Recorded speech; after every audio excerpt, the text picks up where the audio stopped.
Hello friends, today we learn English class 8th, chapter 3rd, glimpses of the past. Glimpses of the past.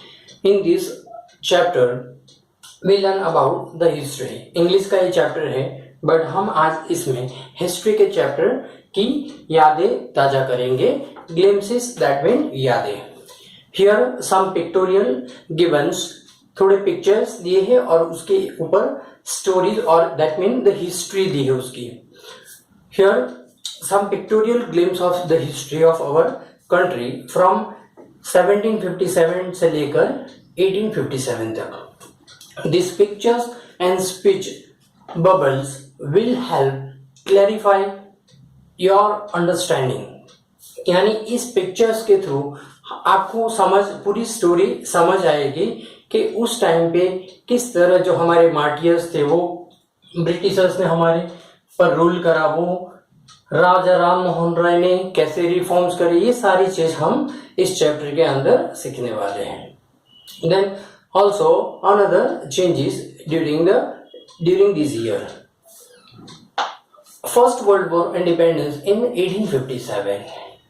1857 से ही first war independence के लिए start हो गया था. जो हमारे यहाँ मोनार्की सिस्टम थी, राजा महाराज सब भी ब्रिटिश से परेशान हो गए थे. सम मार्टियर्स बिटवीन दीज वॉर, इस इंडिपेंडेंस वॉर में बहुत सारे लोग शहीद हो गए. मार्टियर्स दैट मीन शहीद हो गए. उसके लिए फर्स्ट पिक्टोरियल में यानी कि फर्स्ट पिक्चर में लता मंगेशकर ने सॉन्ग्स गाया है हमारे देश के लिए, जरा आंख में भर लो आंसू. तो वो सॉन्ग्स इसी से रिलेटेड है. It is a song for the martyrs. In martyrs के लिए, हमारे शहीदों के लिए, उसकी यादों को ताजा करने के लिए ये सॉन्ग हम लता मंगेशकर ने गाया. Now in the second pictorial, company conquest in 1757 से लेकर 1849. In this part, we learn with the superior weapons, the British East India Company was extending its power. तो ब्रिटिशर्स ने उनके पास सुपीरियर वेपन्स थे, न्यू टेक्नोलॉजी वाले weapons थे. Then that upstart the Raja Bagh called the English merchant, they will help me to defeat him. और राजा बाग ने उनको हराने के लिए फ्रीडम में उन्होंने साथ दिया और उनको हरा सके. इन 18th century, the rivals helped the East India Company and could easily subdue Indian prizes one by one. Second picture में वो बताया कि उस इंडिया में जो राइवल्स हुए और उसकी हेल्प और हमारे यहाँ पे जो उसके कॉस्ट है उसके prices one by one rise होते गए. यानी 18th सेंचुरी में ईस्ट इंडिया कंपनी यहाँ पे आई. उन्होंने अपनी जो इंडस्ट्रियाँ एस्टैब्लिश करी. हमारे काफ़ी जो इंडस्ट्रीज है, जो यहाँ पे कॉटन और सब कुछ इंडस्ट्री उन्होंने स्टार्ट करी. यहाँ से रॉ मटेरियल ले जाते थे और रेडी मटेरियल हमको सेल आउट करते थे. And third pictures, afar Singh a rule like the brave Tipu of Mysore for the British till he died fighting. यानी टीपू सुल्तान वह मैसूर का टाइगर माना जाता था. टीपू सुल्तान एंड तक लड़ा, जब तक उसकी डेथ हुई तब तक वो ब्रिटिशर्स से लड़ता रहा. And fourth pictures, thank god there is a peace in the country now, no more war and no looting by thugs. यानी कोई लोग पिक्चर में बताया है फिफ्थ पिक्चर में कि कोई लोग बात कर रहे हुए थैंक्स हुआ कि ब्रिटिशर्स का यहाँ पे रूल्स आ गया, हमें अब थग्स लूटेंगे नहीं. थग्स यानी उस टाइम पे लुटेरे होते थे, तो लुटेरे हमें लूटेंगे नहीं. It is a God who sent British. दूसरा पर्सन एक ऐसा बोल रहा है कि it's a God who sent the British, कि ये भगवान ही है जिसने ब्रिटिशर्स को यहाँ पे अच्छे के लिए भेजा है.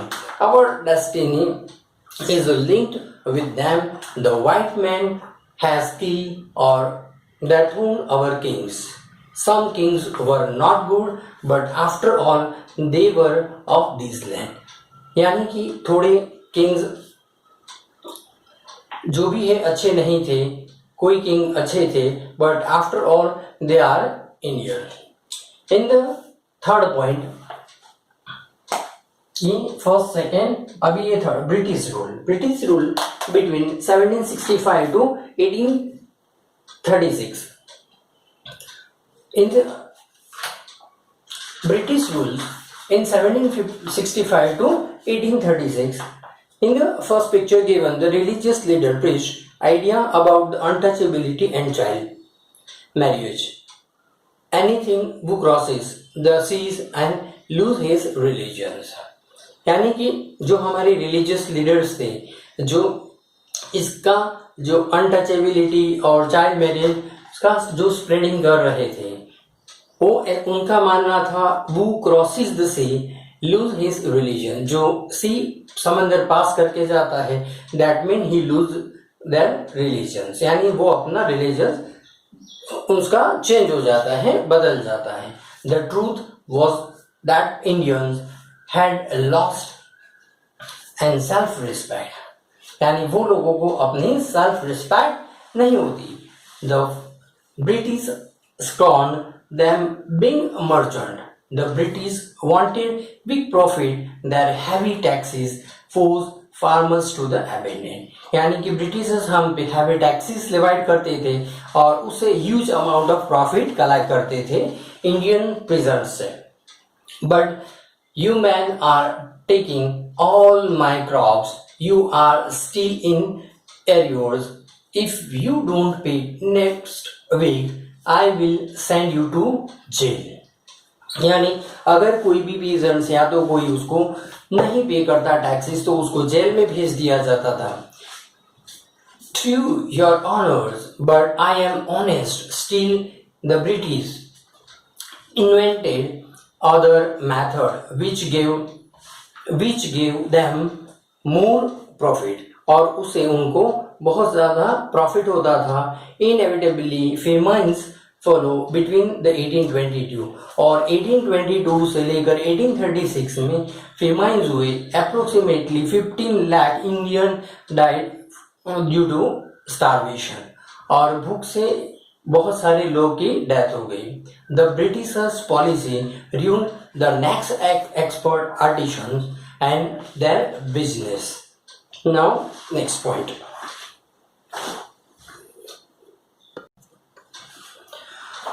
a good idea.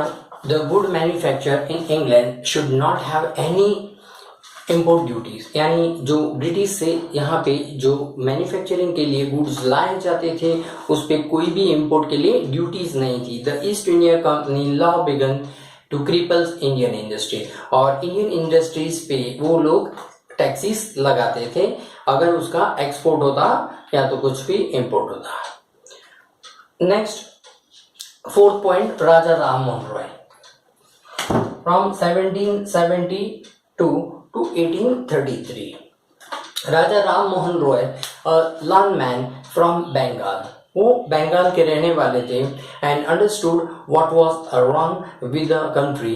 Late us not despise ourself, our ancient culture is a great. उनका मानना था हमारा जो एंशिएंट कल्चर है वो ग्रेट है, और हमारे कंट्री में क्या हो रहा है, वो रॉन्ग हो रहा है, वो बहुत अच्छी तरह जानते थे. As we are capable of greater achievement, we must first reforms our society. यानी हमें हमारे कंट्री के अंदर अगर चेंजेस लाना है, अचीवमेंट लाना है, that mean first we have to reform our society. यानी कि सबसे पहले हमें हमारी सोसाइटी को रिफॉर्म करना पड़ेगा. That mean the superstition have been running out.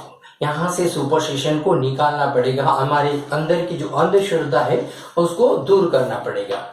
In the second picture he told his wife Uma, cow are of different color but the colors of their milk is the same. So different teachers have a different opinion but the essence of every religion is the same.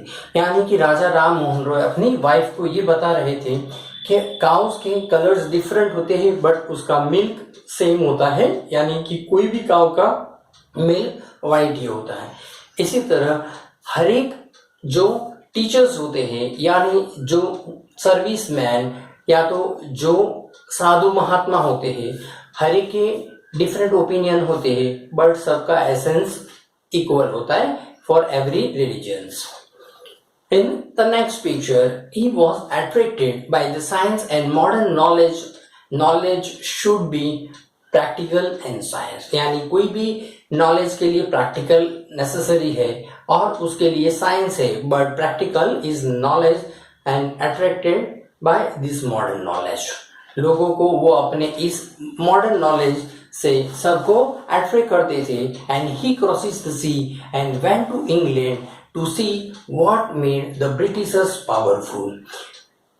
राजा राम मोहन रॉय वो भी यहाँ से सी cross करके वो भी Britain गए और उन्होंने भी वहाँ पे अपने जो ब्रिटिशर्स वहाँ के जो पावरफुल थे उनको बताया, he told them we accept you as a ruler. हमने आपको अपने रूलर के लिए एक्सेप्ट किया है, but you must accept us subject, यानी कि आपको हमें हमारे एक सब्जेक्ट के लिए आपको एक्सेप्ट करना पड़े। यानी कि राजा का रूल्स होता है कि अपनी प्रजा का ध्यान रखे, but you must remember the responsibility ruler ओज टू हिज सब्जेक्ट, यानी कि रूलर को अपनी रिस्पॉन्सिबिलिटी कभी नहीं भूलनी चाहिए। He started newspaper but the suspicious British stop them in 1823।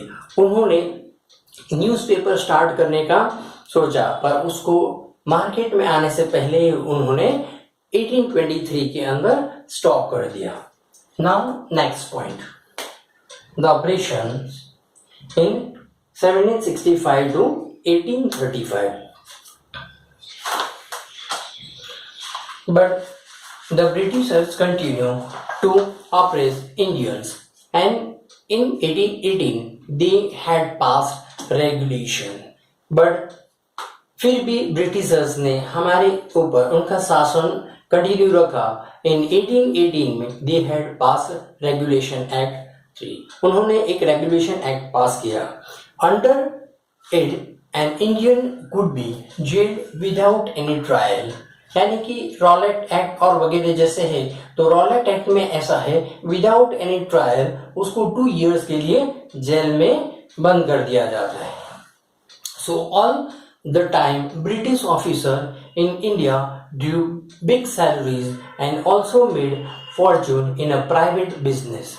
Bye 1829 British was exporting British good worth 7 crore rupees to India, यानी कि जो उनके जो ब्रिटिश ऑफिसर्स थे उनकी जो सैलरीज बहुत हाई थी कंपेयर टू इंडियन को बहुत कम सैलरीज दी जाती थी, उन इंडियंस का प्रमोशन नहीं होता था। By 1829 Britain was exporting British goods, वो लोग अपना गुड्स यहाँ पे एक्सपोर्ट करते थे। Approximately 7 crore rupees on that time, उस टाइम के 7 crore rupees उन्होंने यहाँ से इंडिया से इनकम करके अपने ब्रिटेन भेजे थे। The British propose on the companies लूट वाइल इंडियन इंडस्ट्री, तो इस तरह ब्रिटिश हमारी इंडियन इंडस्ट्रीज को की लूट कर रहे थे।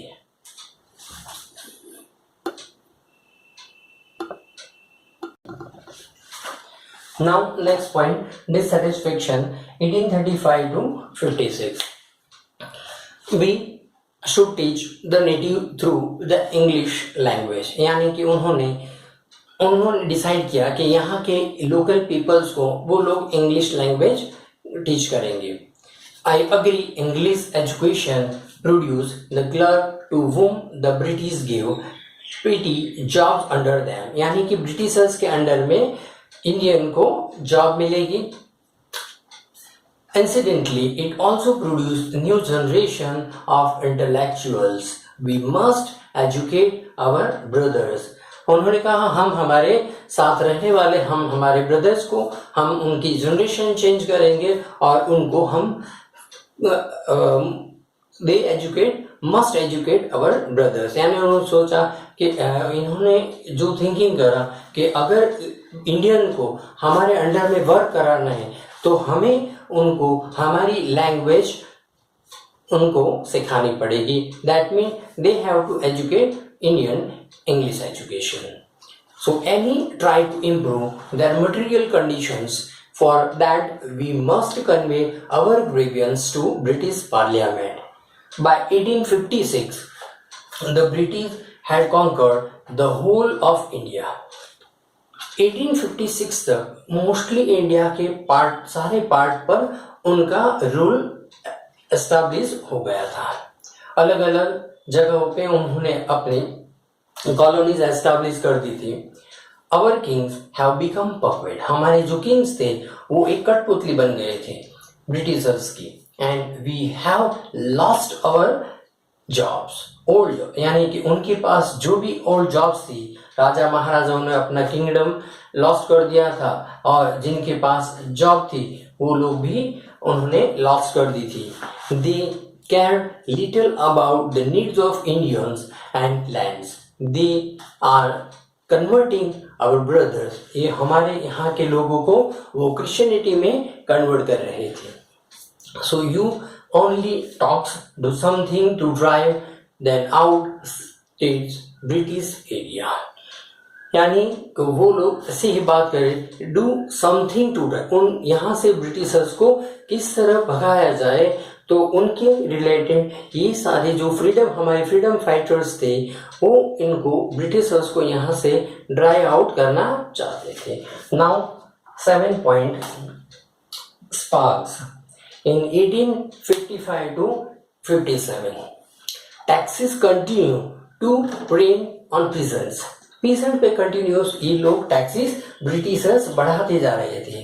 In Bengal the Santhal who had lost their lands under new land rules. Britishers ने लैंड के नए रूल्स इशू किए एंड बहुत सारे सांथाल जो ब्रदर्स थे उन्होंने अपनी लैंड लॉस्ट करी थी उनके under the rules of British. In 1855 they rose in rebellions. 1855 में उनका रोष बढ़ गया और दे रोज इन रिबिलियंस, और वो सारे लोग रिबिलियंस करने के लिए अग्री हो गए. Massacres European and their supporters alike. आप जो यूरोपियंस के जो सपोर्टर थे उनको ये पसंद नहीं आया. Discontent were brewing the East India Company army to the white soldiers get a huge pay. यानी कि जो व्हाइट वहां के लोग थे, Europeans, white peoples, government that mean British government उनको ह्यूज अमाउंट सैलरीज देती थी. बट जो इंडियंस थे उनको नॉमिनल सैलरी दिया जाता था और उनको कोई भी प्रमोशन, इंडियन को कोई भी प्रमोशंस नहीं दिया जाता था और एज ए सर्वेंट वर्क कराया जाता था. So missions to live and servant, and while we get petitions and slow promotions, the Angrez ask us to cross the seas, which is against our religions. Who is the topi wala to abolish our age old customs. ये टोपी वाला हमारे जो old customs को कैसे बदल सकता है, ये हमारे इंडियन पीपल बात कर रहे हैं. वी मस्ट ड्राई आउट अंग्रेज. हम इस अंग्रेज को यहाँ से ड्राई आउट कर देंगे. Thousands of other sepoys revolt and they were stripe of their uniforms. हजारों सोल्जर्स ने, हजारों सेपोइस यानी कि सोल्जर्स ने उनके सामने रिबेल किया, रिवोल्ट किया. And humiliated and put into irons, Sepoy Mangal Pandey attacked two adjutants of his regiments and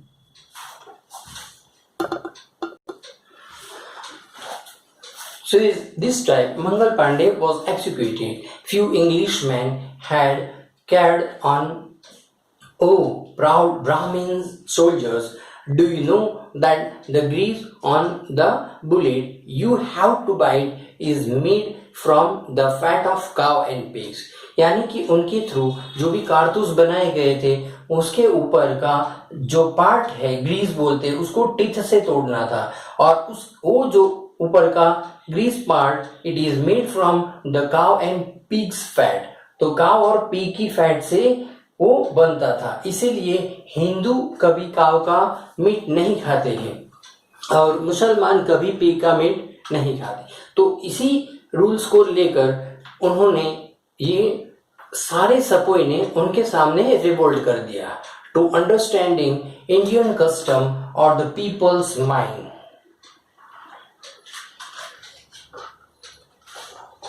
the white man had deceived us to soon and chapter wise with him from village to village tell the people that their emperor would want their services. So Britishers this time provide the services to all the kingdoms. Similarly, lotus flower circulated among Indian soldiers, that to the foreigners. So yes, all my villagers, men will be ready, the masses give all help and shelter to the patriots. यानी कि हमारे Indian in ऐसे लोगों को जो हमारे देश के लिए जो मार्टियर्स है, तो उनके लिए ऑलवेज वो सपोर्टर है, यानी बहुत सारे लोग इनके साथ में जुड़ गए। एंड इस तरह हमारे कंट्री में स्पार्क्स हुआ, यानी कि जिस तरह मंगल पांडे का इश्यू बना और ये सारे सेपोइज ने रिबेल किया, तो इस तरह लोगों में एक रिफॉर्म्स आया। नाउ रिवोल्ट 1857 रिवोल्ट, ये बहुत एक फेमस है। 1857 का रिवोल्ट एसएस के लिए हिस्ट्री में ये बहुत फेमस माना जाता है because of the sepoy march to Delhi and long live our emperor Bahadur Shah Zafar. The rebellion spread wider. Many landlords had lost their lands because of the British policy. British policy को लेकर बहुत सारे लैंडलॉर्ड्स ने अपनी लैंड को लॉस्ट किया था because of British rule policy, and they were sure the white man's rule must end. Yes, we will help you. यानी कि व्हाइट मैन का रूल का एंड आना चाहिए। वी आर सपोर्टिव, यानी हम तुमको हेल्प करेंगे। इस तरह इनको सपोर्ट मिला हमारे इंडियन सेपोइस को। Now last the fight for freedom इन 1857। तो हमारे जितने भी जो फ्रीडम फाइटर्स थे उन्होंने ब्रिटिश के अगेंस्ट में रिवोल्ट स्टार्ट कर दिया। Many farmer rulers like Begum Hazrat Mahal of Lucknow were bitter, and the white man has taken away my kingdoms. So then second, popular leader like Maulvi Ahmadullah Faizabad, he told the people, rise brothers, rise, the Angrez is ruining our land. यानी अंग्रेज हमारे land को खत्म कर रहे हैं। They joined the upsurge against the foreigners, and Azimullah Khan told Tatya Tope, we should have Peshwa Nana Saheb as our leader in this war. यानी कि इस वॉर में पेशवा नाना साहेब हमारे लीडर्स होंगे। 80 year old Kunwar Singh Bihar received a bullet in his wrist. उन्होंने अपने wrist पे गोली खाई थी। And Mother Ganga, this is my last offering to you. The patriots pounced upon the British and fought pitched battle all over the North India. और इस तरह north India के पार्ट के मोस्टोफली टाउन में हर जगह ये रिवोल्ट स्प्रेड हो गया था। Now friends, this chapter is over. Subscribe my channel and share more student. Bye friends.